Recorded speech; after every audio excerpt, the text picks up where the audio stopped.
दोस्तों हाल ही में मैंने द ड्रैकुला देखी है जो 2025 में रिलीज हुई थी and it is one of the best movies I have ever seen. इसका पुराना वर्जन मैंने 1992 में आई जो ड्रैकुला ब्रैम स्टॉकर्स ड्रैकुला था उसको पहले ही ऑलरेडी एक्सप्लेन कर चुकी हूँ अपने चैनल में और उसको आप बहुत अच्छे रिस्पॉन्स भी दे रहे हैं। तो मैं लिंक डिस्क्रिप्शन में दे दूंगी, आप जाकर चेकआउट कर सकते हैं। सो बिना किसी देरी के चलते हैं मूवी की तरफ। ये कहानी एक राजा की है जिसका नाम था व्लाड, जो अपनी बीवी एलिजाबेथ से बहुत प्यार करता था, इतना कि वो उसके बिना एक सेकंड भी जिंदा नहीं रह सकता। एक दिन उसके राज रोमानिया पर हमला हो गया और मजबूरी में व्लाड को भी ये युद्ध लड़ने जाना पड़ा।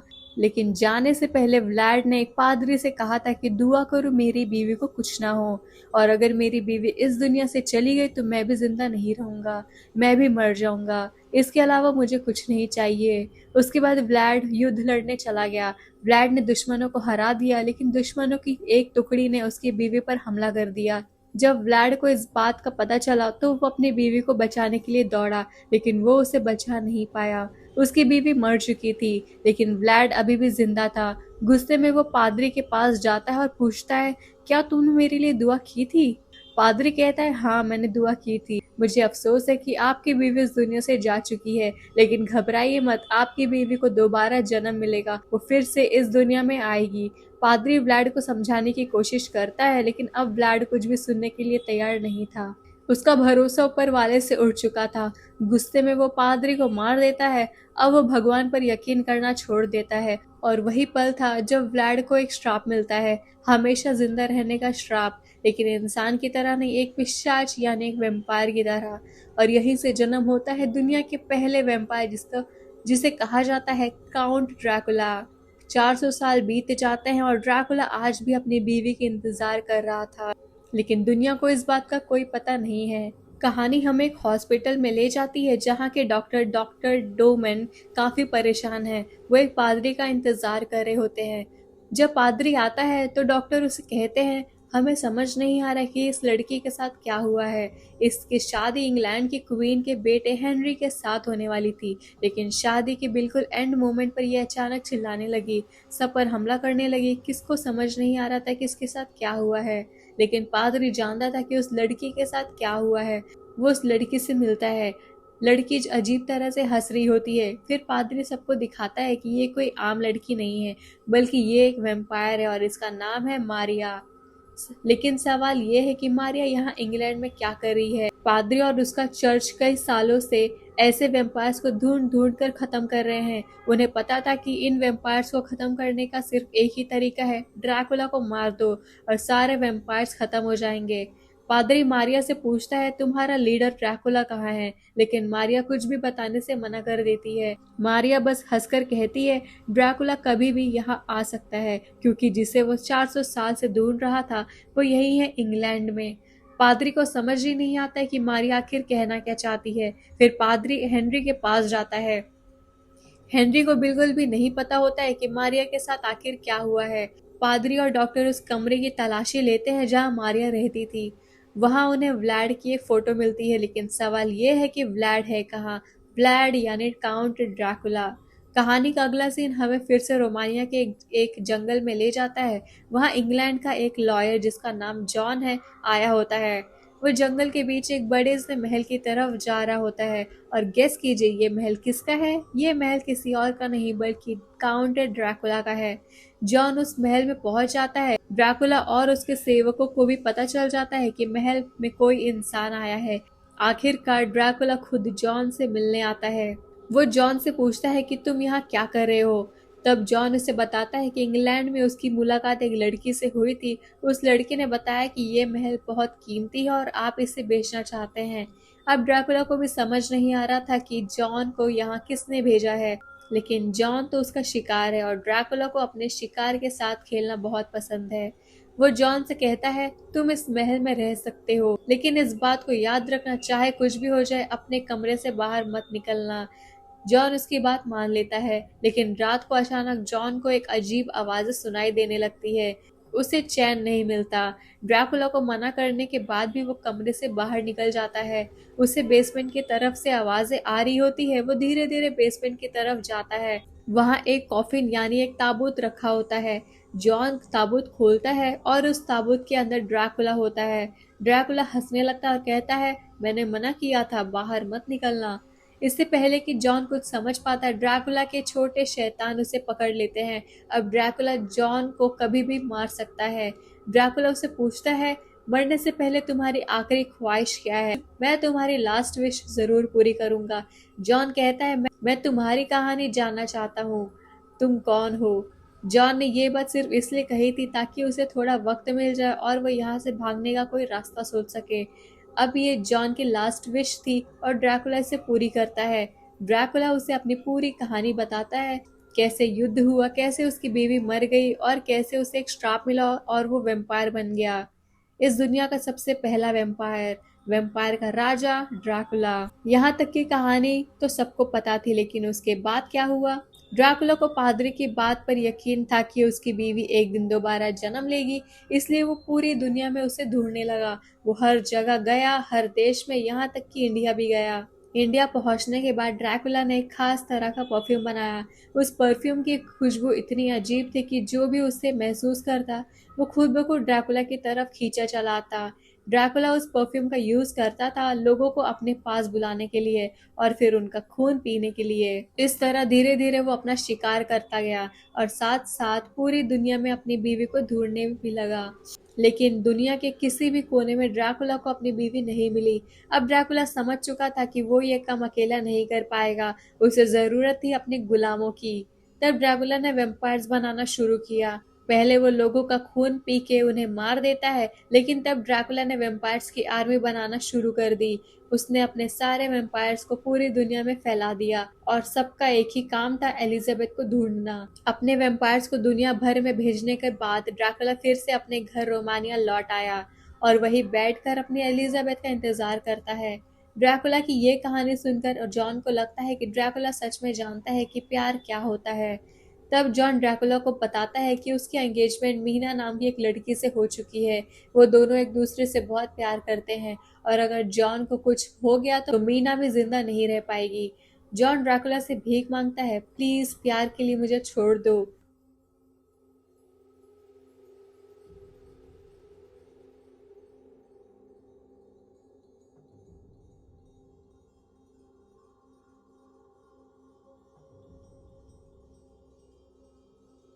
क्योंकि मीना कोई और नहीं, एलिजाबेथ ही थी। एलिजाबेथ का दोबारा जन्म हो चुका था और अब इस दुनिया में उसका नाम मीना था। ड्रैकुला जॉन से पूछता है, तुम्हें यहाँ किसने भेजा? जॉन बताता है कि उसकी मुलाकात किंग हेनरी की होने वाली बीवी मारिया से हुई थी। उसने मारिया को अपने मंगेतर मीना से मिलवाया था और तब मारिया ने उसी महल के बारे में बताया। अब ड्रैकुला समझ जाता है कि उसकी गुलाम वैम्पायर मारिया ने एलिजाबेथ को ढूंढ लिया है। इसलिए उसने जॉन को ड्रैकुला के पास भेजा ताकि ड्रैकुला को पता चल सके कि एलिजाबेथ कहाँ है। जॉन ने ही ड्रैकुला को एलिजाबेथ का पता बताया था। इसी वजह से ड्रैकुला जॉन को मारने के बजाय उसे बख्श देता है। वो अपने शैतानों को कहता है, इसे कैद कर दो। और तब ड्रैकुला निकल पड़ता है अपनी एलिजाबेथ यानी मीना के पास। पूरा इंग्लैंड इस बात से बिल्कुल अनजान था कि ड्रैकुला वहां आने वाला है, लेकिन पादरी अभी भी ये समझने की कोशिश कर रहा होता है कि ड्रैकुला आखिर चाहता क्या है।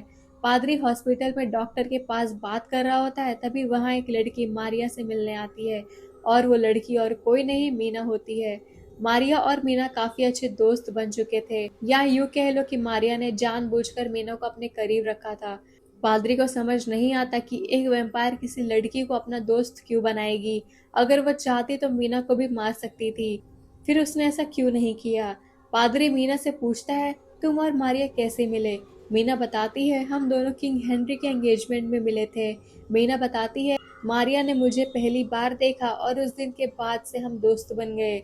मारिया हमेशा मेरे साथ रहती थी, मेरा ख्याल रखती थी, मुझे एक बहन से भी ज्यादा प्यार करती थी। पादरी को समझ ही नहीं आ रहा था कि एक वैम्पायर ऐसा कैसे कर सकता है, लेकिन हमें पता है ना कि मारिया ऐसा क्यों कर रही है। फिर मीना पादरी को बताती है कि जिस दिन मारिया और हेनरी की शादी थी, उस दिन उनकी शादी में एक पादरी आया था। जैसे ही मारिया ने उसे देखा, वो अचानक जोर जोर से चिल्लाने लगी। सबको लगा कि मारिया बीमार हो गई और तब और तब से मारिया इसी हॉस्पिटल में एडमिट है। मीना कहती है, मैं बस ये जानने आई हूँ कि मारिया अब कैसी है।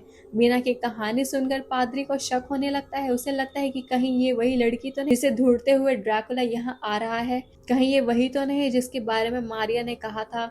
अब पादरी को मीना पर शक हो चुका था, लेकिन अब बहुत देर हो चुकी थी क्योंकि ड्रैकुला इंग्लैंड पहुंच चुका था। ड्रैकुला सबसे पहले एक चर्च में जाता है जहाँ कई सारी नन्स रहती हैं। वो वहाँ भीख मांगने वाले आदमी का भेष बदल कर जाता है। वो एक नन से कहता है, मैं बहुत भूखा हूँ, प्यासा हूँ, मुझे अंदर आने दीजिए, मुझे बहुत ठंड लग रही है। नन उसे अंदर आने की इजाजत दे देती है, लेकिन जैसे ही ड्रैकुला अंदर आता है वो अपने असली रूप में आ जाता है। उसका सिर्फ एक ही उसका सिर्फ एक ही मकसद था, सारी नन्स को मारना और उनका खून पीना ताकि वो फिर से जवान हो सके। नन्स उन्हें रोकने की कोशिश करती है, लेकिन कोई भी ड्रैकुला के सामने टिक नहीं पाता। ड्रैकुला सबको मार देता है। उसके बाद ड्रैकुला अपनी वफादार मारिया के पास जाता है। वो हॉस्पिटल में ही कई लोगों को मार देता है और मारिया को आज़ाद कर देता है। फिर वो मारिया को एक खास काम देता है। जहाँ एक तरफ ड्रैकुला धीरे धीरे अपनी मंजिल की तरफ बढ़ रहा था, वहीं दूसरी तरफ महल में जॉन अब समझ चुका था कि अगर वो यहाँ रहा तो आज नहीं तो कल जरूर मर जाएगा। किसी तरह जॉन अपने हाथ खो लेता है और वहां से भाग जाता है। और जॉन का सिर्फ एक ही मकसद है, इंग्लैंड पहुंचना, हेनरी से मिलना और उसे बताना कि ड्रैकुला इंग्लैंड आ चुका है और वो मीना के पीछे है। कहानी एक बार फिर मीना के पास आती है। आज मीना से मिलने मारिया आई है।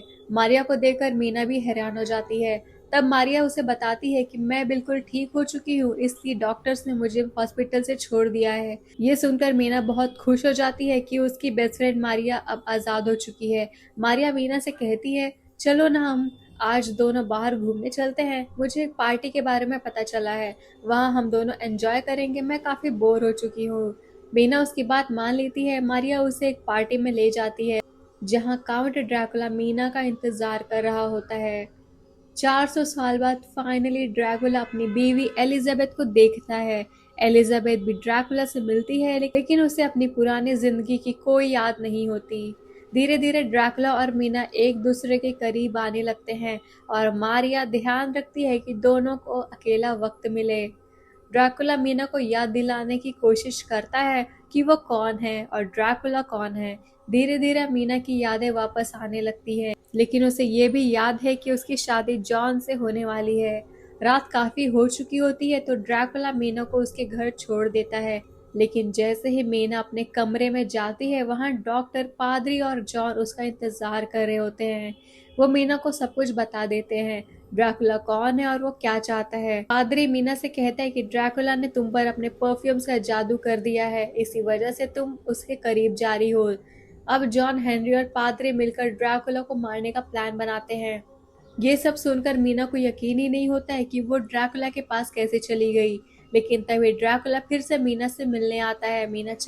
मीना चिल्लाती है, तुम धोखेबाज हो, तुम मुझे मारना चाहते हो। लेकिन ड्रैकुला उसे अपने प्यार का एहसास दिलाता है और उसे याद दिलाता है कि वो कौन थी। तब मीना को सब कुछ याद आ जाता है कि वो एलिजाबेथ है। अब एलिजाबेथ अपने व्लाड यानी ड्रैकुला के पास उसके महल जाना चाहती है। ड्रैकुला एलिजाबेथ को लेकर वहां से चला जाता है। पादरी और जॉन को भी ये पता चल जाता है। अब उनके पास सिर्फ एक ही रास्ता बचता है, ड्रैकुला के महल पर हमला करना।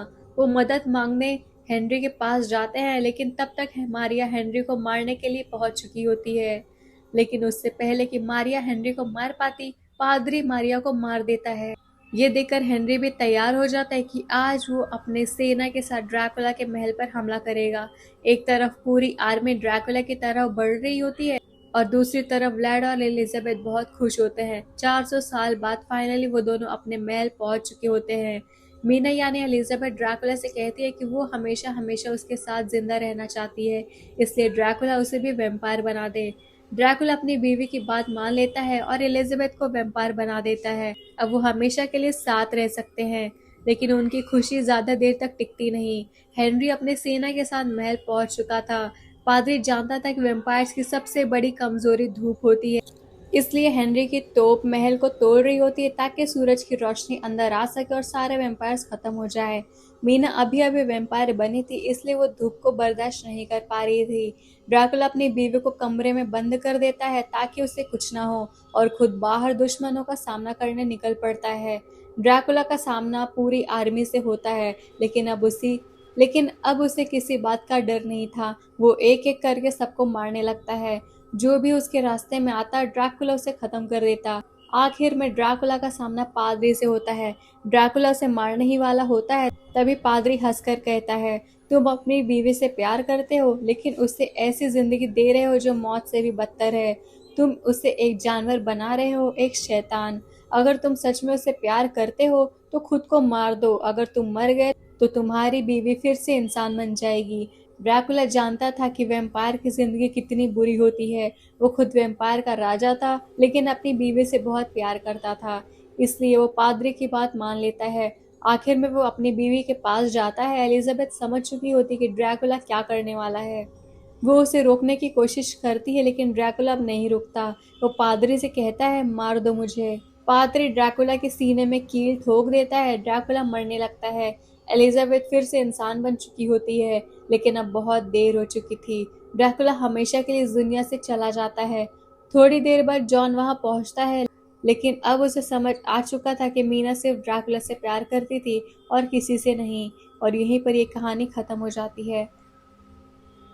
आप लोग भी कमेंट्स में ज़रूर बताना कि आपको ये कहानी कैसी लगी। Thank you and good bye.